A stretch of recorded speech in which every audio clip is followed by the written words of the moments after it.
തിരൂർ മണ്ഡലത്തിലെ പറവണയിലെ 110-ാം ബൂത്ത് 7 മണി പിന്നിട്ടിട്ടും ഇപ്പോഴും നൂറുകണക്കിന് ആളുകളാണ് ഈ ഒരു ബൂത്തിന് മുന്നിലുള്ളത്. വോട്ട് ചെയ്യാനെത്തിയതാണ്. ഏതായാലും വലിയ തോതിലുള്ള ആളുകളുണ്ട്.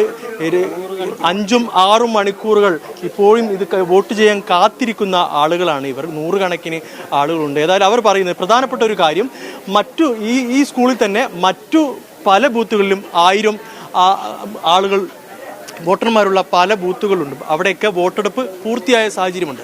1264 വോട്ടേഴ്സാണ് ഈ ഒരു ബൂത്തിലുള്ളത്. ഇപ്പോഴും ഇവിടെ നൂറുകണക്കിന് ആളുകൾ, പ്രത്യേകിച്ച് 250ഓളം, നിരവധി സ്ത്രീകളടക്കം 250ഓളം ആളുകൾ ഇപ്പോഴും ഇവിടെ ഉണ്ട് എന്നാണ് നമ്മൾ മനസ്സിലാക്കുന്നത്. നമുക്കറിയാം, ദൃശ്യങ്ങളിൽ കാണാം, ഒരുപാട് ആളുകൾ ഇപ്പോഴും ഇവിടെ വോട്ട് ചെയ്യാൻ ഇരിക്കുന്നു എന്നുള്ളത്.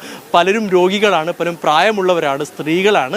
പല ബുദ്ധിമുട്ടുകൾ സഹിച്ച് വോട്ട് ചെയ്യണമെന്നുള്ള ഒരു ഉദ്ദേശത്തോടു കൂടി അവർ ഇപ്പോഴും ഇവിടെ ഇരിക്കുകയാണ്. നമുക്കറിയാം, വോട്ടെടുപ്പ് കഴിഞ്ഞിട്ട് 1 മണിക്കൂർ പിന്നിട്ടു. ഇപ്പോഴും ഇത് തുടരുകയാണ്. ഈ ആളുകൾ ഇരിക്കുന്നത് ഇപ്പോഴും തുടരുകയാണ്. പ്രധാനപ്പെട്ട ഒരു ആക്ഷേപം എന്നുള്ളത്, മറ്റുള്ള പല ബൂത്തുകളിലും വോട്ടെടുപ്പ് പൂർത്തിയായി.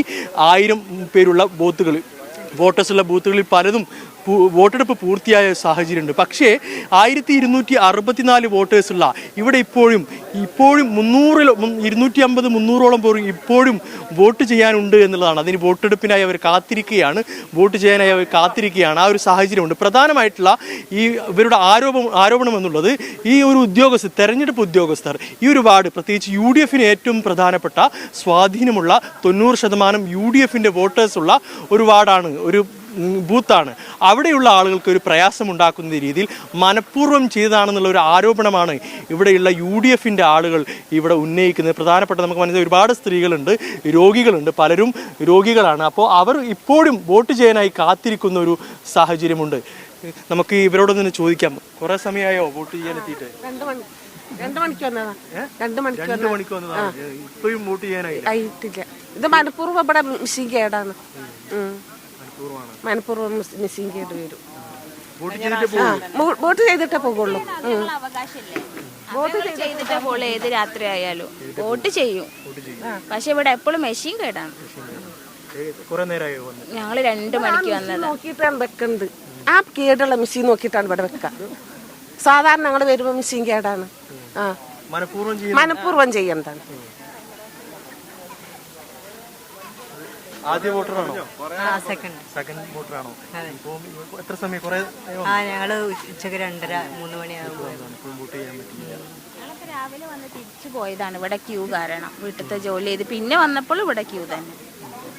വോട്ട് ചെയ്ത് ഞങ്ങൾ പോകുള്ളൂ. അത് എത്ര ടൈം ആയാലും. ഏത് മെഷീൻ കേടാണ്. കാരണം അവര് പറയണ ഓപ്പൺ വോട്ട് ഉണ്ടായതുകൊണ്ടാണെന്ന് പറയണത്. അത് നമുക്കറിയില്ല. അത് ഇലക്ഷൻ കമ്മീഷനോട് ചോദിക്കേണ്ട ആവശ്യമാണ്. ഇത് തന്നെയാണ് ഇവർ ഉന്നയിക്കുന്നത്. രാവിലെ വന്നവർ തിരിച്ചു പോയവരുണ്ട്, വീണ്ടും വന്നവരുണ്ട്, 2 മണിക്ക് വന്നവരുണ്ട്, 3 മണിക്ക് വന്നവരുണ്ട്. ഇപ്പോഴും 5-6 മണിക്കൂറായിട്ട് ഇപ്പോഴും വോട്ട് ചെയ്യാൻ കാത്തിരിക്കുകയാണ്. അവർ പ്രധാനമായി പറയുന്നൊരു കാര്യം, വോട്ട് ചെയ്തിട്ടേ തിരിച്ചു പോകൂ. മനഃപൂർവ്വം വോട്ടിംഗ് മെഷീന് തകരാറുണ്ടെന്ന് പറയുന്നു.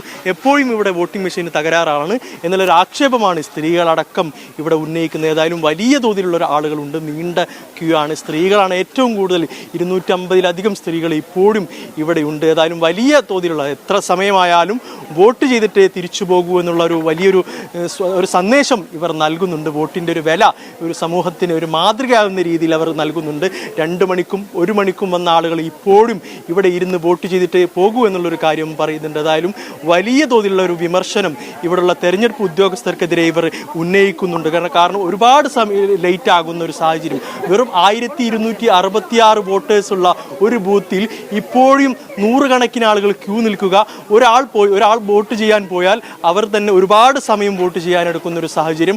ഉദ്യോഗസ്ഥർക്ക് ഇതിനെക്കുറിച്ച് അറിയില്ല എന്നുള്ളൊരു ആക്ഷേപം ഇവർ ഉന്നയിക്കുന്നുണ്ട്. ഏതായാലും വലിയൊരു ജനക്കൂട്ടം ഇപ്പോഴും ഇവിടെ തുടരുകയാണ്.